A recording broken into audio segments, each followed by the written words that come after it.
আমি কোয়েল, কানাডা থেকে। Cook with কোয়েলের ফ্রেন্ডসরা সবাই কেমন আছো? আশা করি সবাই খুব ভালো আছো। চলো আজকে তোমাদের সাথে আমি টিনের যে আমাদের এখানে মোচা পাওয়া যায় সেই মোচার রান্না করার রেসিপি শেয়ার করছি। আমাদের এখানে ফ্রেশ মোচা খুব একটা পাওয়া যায় না, আর এগুলোই আমরা বেশি ইউজ করি। এগুলোকে থাই মোচা বলে। এগুলো কাটা অবস্থায় একটু ভিনিগারের মতন কোনো প্রিজারভেটিভে এটাকে মানে এর মধ্যে থাকে।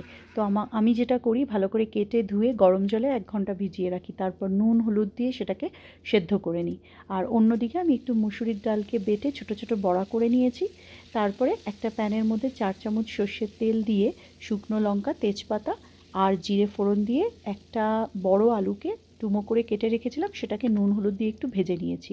তারপরে একটা মশলা দিয়েছি, সেই মশলাটা হলো আদা, জিরের গুঁড়ো, লঙ্কার গুঁড়ো, হলুদের গুঁড়ো আর নুন। এটাকে জল দিয়ে গুলে এই আলুর মধ্যে দিয়ে দিয়েছি, আর দিয়েছি 2-3টে কাঁচা লঙ্কা।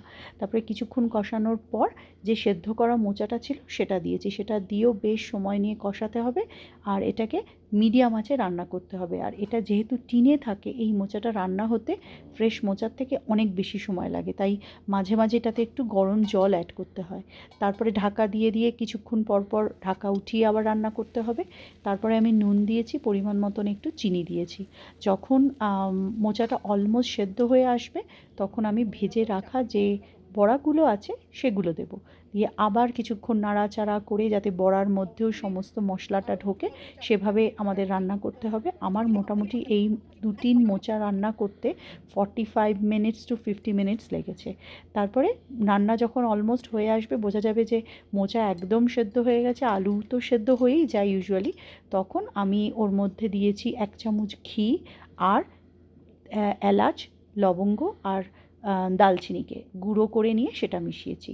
তারপরে ঢাকা দিয়ে রেখে দিয়েছি। জাস্ট খাওয়ার আগে এটাকে খুলেছি, তাহলে গন্ধটা খুব ভালো পাওয়া যায়।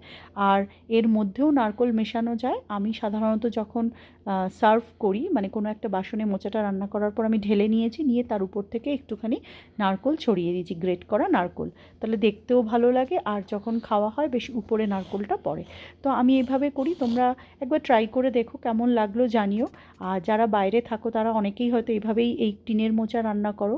রেসিপিটা ভালো লাগলে শেয়ার করো।